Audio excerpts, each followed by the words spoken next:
And in this video, I'm going to show you how to add drop shadow to your images, or you can, it applies to everything. So once you learn this, you can use it in any stuff.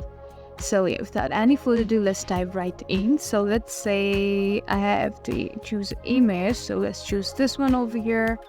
So let's say I want to add drop shadow to this image, right? So what you have to do now is tap in this image. Let's click here, and in this top section you can see edit option.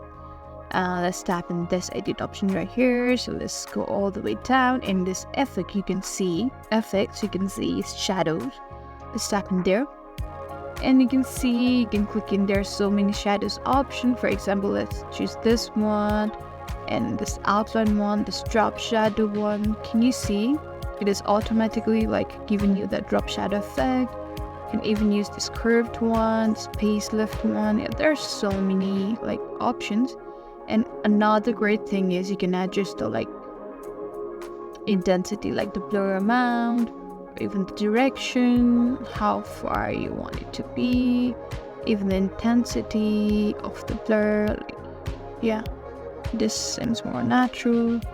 So let's choose this drop shadow one, and let's increase intensity a little bit. Maybe this is okay.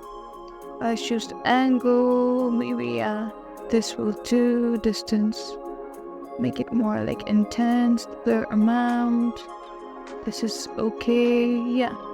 So this is how you add drop shadow. See, this effect, it has become more real, and it has popped up than the regular image.